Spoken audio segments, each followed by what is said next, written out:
Capítulo 4 Civilização egípcia. Os egípcios. Dentre os espíritos degredados na Terra, os que constituíram a civilização egípcia foram os que mais se destacavam na prática do bem e no culto da verdade. Aliás, importa considerar que eles eram os que menos débitos possuíam perante o Tribunal da Justiça Divina. Em razão dos seus elevados patrimônios morais, guardaram no íntimo uma lembrança mais viva das experiências de sua pátria distante. Um único desejo os animava, que era de trabalhar devotadamente para regressar um dia aos seus penates resplandecentes. Uma saudade torturante do céu foi a base de todas as suas organizações religiosas. Em nenhuma civilização da Terra o culto da morte foi tão altamente desenvolvido. Em todos os corações morava a ansiedade de voltar ao orbe ao qual se sentiam presos pelos mais sanos afetos. Foi por esse motivo que, representando uma das mais belas e adiantadas civilizações de todos os tempos, as expressões do Antigo Egito desapareceram para sempre do plano tangível do planeta, depois de perpetuarem nas pirâmides os seus avançados conhecimentos. Todos os espíritos daquela região africana regressaram à pátria sideral. A ciência secreta. Em virtude das circunstâncias mencionadas, os egípcios traziam consigo uma ciência que a evolução da época não comportava. Aqueles grandes mestres da antiguidade foram então compelidos a recolher o acervo de suas tradições e de suas lembranças no ambiente reservado dos templos, mediante os mais terríveis compromissos dos iniciados nos seus mistérios. Os conhecimentos profundos ficaram circunscritos ao círculo dos mais graduados sacerdotes da época, observando-se o máximo cuidado no problema da iniciação. A própria Grécia, que aí buscou a alma de suas concepções cheias de poesia e de beleza, meditava a iniciativa dos seus filhos mais eminentes no passado longínquo, não recebeu toda a verdade das ciências misteriosas. Tanto é assim que as iniciações no Egito se revestiam de experiências terríveis para o candidato à ciência da vida e da morte. Fatos esses que, entre os gregos, eram motivo de festas inesquecíveis.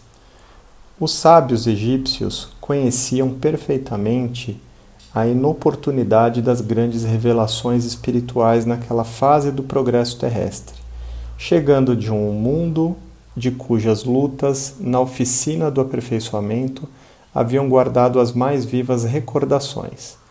Os sacerdotes mais eminentes conheciam o roteiro que a humanidade terrestre teria de realizar. Aí residem os mistérios iniciáticos e a essencial importância que lhes era atribuída no ambiente dos sábios daquele tempo. O politeísmo simbólico. Nos círculos esotéricos, onde pontificava a palavra esclarecida dos grandes mestres de então, sabia-se da existência do Deus único e absoluto, Pai de todas as criaturas e providência de todos os seres. Mas os sacerdotes conheciam igualmente a função dos espíritos prepostos de Jesus, na execução de todas as leis físicas e sociais da existência planetária, em virtude de suas experiências pregressas. Desse ambiente reservado de ensinamentos ocultos partiu então a ideia politeísta dos números de deuses, que seriam os senhores da terra e do céu, do homem e da natureza. As massas requeriam esse politeísmo simbólico nas grandes festividades exteriores da religião. Já os sacerdotes da época conheciam essa fraqueza das almas jovens de todos os tempos, satisfazendo-as com expressões esotéricas de suas lições sublimadas. Dessa ideia de homenagear as forças invisíveis que controlam os fenômenos naturais, classificando-as para o espírito das massas na categoria de deuses, é que nasceu a mitologia da Grécia ao perfume das árvores e ao som das flautas dos pastores, em contato permanente com a natureza. O culto da morte e a metempsicose. Um dos traços essenciais desse grande povo foi a preocupação insistente e constante com a morte. A sua vida era apenas um esforço para bem morrer. Seus papiros e frescos estão cheios de consoladores mistérios do além-túmulo. Era natural. O grande povo dos faraós guardava a reminiscência do seu doloroso degredo na face obscura do mundo terreno. E tanto lhe doía semelhante humilhação que, na lembrança do pretérito, criou a teoria da metempsicose, acreditando que a alma de um homem podia regressar ao corpo de um irracional, por determinação punitiva dos deuses. A metempsicose era o fruto de sua amarga impressão a respeito do exílio penoso que lhe fora infligido no ambiente terrestre. Inventou-se desse modo uma série de rituais e cerimônias para solenizar o regresso dos seus irmãos à pátria espiritual. Os mistérios de Ísis e Osíris mais não eram que símbolos das forças espirituais que presidiam os fenômenos da morte. Os egípcios e as ciências psíquicas. As ciências psíquicas da atualidade eram familiares aos magnos sacerdotes dos templos. O destino e a comunicação dos mortos e a pluralidade das existências e dos mundos eram, para eles, problemas solucionados e conhecidos. O estudo de suas artes picróricas positivam a veracidade destas nossas informações. Num grande número de frescos apresenta-se homem terrestre acompanhado de seu duplo espiritual. Os papiros nos falam de suas avançadas ciências nesse sentido e, através deles, podem os egípcios modernos reconhecer que os iniciados sabiam da existência do corpo espiritual pré-existente que organiza o mundo das coisas e das formas. Seus conhecimentos a respeito das energias solares, com relação ao magnetismo humano, eram muito superiores aos da atualidade.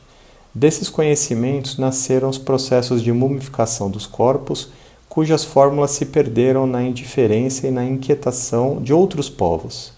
Seus reis estavam tocados do mais alto grau de iniciação, enfeixando nas mãos de todos os poderes espirituais e de todos os conhecimentos sagrados. É por isso que sua desencarnação provocava a concentração mágica de todas as vontades, no sentido de cercar-lhes o túmulo de veneração e de supremo respeito. Esse amor não se traduzia apenas nos atos solenes de mumificação. Também o ambiente dos túmulos era santificado por um estranho magnetismo. Os grandes diretores da raça, que faziam jus a semelhantes consagrações, eram considerados dignos de toda a paz no silêncio da morte. Nessas saturações magnéticas, que ainda aí estão a desafiar milênios, residem as razões da tragédia amarga de Lord Carnarvon e de alguns de seus companheiros que penetraram em primeiro lugar a câmara mortuária de Tutankhamon, e ainda por isso é que, muitas vezes, nos templos que correm, os aviadores ingleses observam o não funcionamento dos aparelhos radiofônicos, quando as suas máquinas de voo atravessam a limitada atmosfera do Vale Sagrado. As pirâmides. A assistência carinhosa do Cristo não desamparou a marcha desse povo cheio de nobreza moral. Enviou-lhe auxiliares e mensageiros, inspirando-o nas suas realizações, que atravessavam todos os tempos, provocando a admiração e o respeito da posteridade de todos os séculos. Aquelas almas exiladas que as mais interessantes características espirituais singularizam conheceram o tempo que o seu degredo na terra atingia o fim.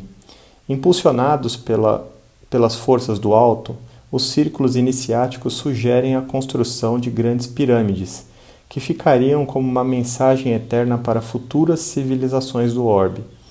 Esses grandiosos monumentos teriam duas finalidades simultâneas. Representariam os mais sagrados templos de estudo e iniciação, ao mesmo tempo que constituiriam, para os pósteros, um livro do passado, com as mais singulares profecias em face da obscuridade do porvir. Levantaram-se, destarte, as grandes construções que assombram a engenharia de todos os tempos. Todavia, não é o colosso de seus milhões de toneladas de pedra, nem o esforço hercúleo do trabalho de sua justa posição, o que mais empolga e impressiona a quantos contemplam esses monumentos. As pirâmides revelam mais extraordinários conhecimentos daquele conjunto de espíritos estudiosos das verdades da vida. A par desses conhecimentos, encontram-se ali os roteiros futuros da humanidade terrestre. Cada medida tem a sua expressão simbólica relativamente ao sistema cosmogônico do planeta e a posição no sistema solar. Ali está o meridiano ideal, que atravessa mais continentes e menos oceanos, e através do qual se pode calcular a extensão das terras habitáveis pelo homem, a distância aproximada entre o Sol e a Terra, a longitude percorrida pelo globo terrestre sobre a órbita no espaço de um dia, a precessão dos equinócios, bem como muitas outras conquistas científicas que somente agora vêm sendo consolidadas pela moderna astronomia. Redenção. Depois dessa edificação extraordinária, os grandes iniciados do Egito voltam ao plano espiritual no curso incessante dos séculos. Com o seu regresso aos mundos ditosos da capela, vão desaparecendo os conhecimentos sagrados dos templos tebanos, que, por sua vez, os receberam dos grandes sacerdotes de Mênfis. Aos mistérios de Ísis e de Osíris sucedem-se os de Eleusis, naturalmente transformados nas iniciações da Grécia Antiga. Em algumas centenas de anos, reuniram-se de novo, nos planos espirituais, os antigos degredados, com a sagrada bênção do Cristo, seu patrono e Salvador. A maioria regressa, então, ao sistema de capela, onde os corações se reconfortam nos sagrados reencontros de suas afeições mais santas e mais puras. Mas grande número desses espíritos estudiosos e abnegados conservaram-se nos hostes de Jesus, obedecendo a sagrados imperativos do seu sentimento e, ao seu influxo divino, muitas vezes têm reencarnado na Terra para o desempenho de generosas e abençoadas missões.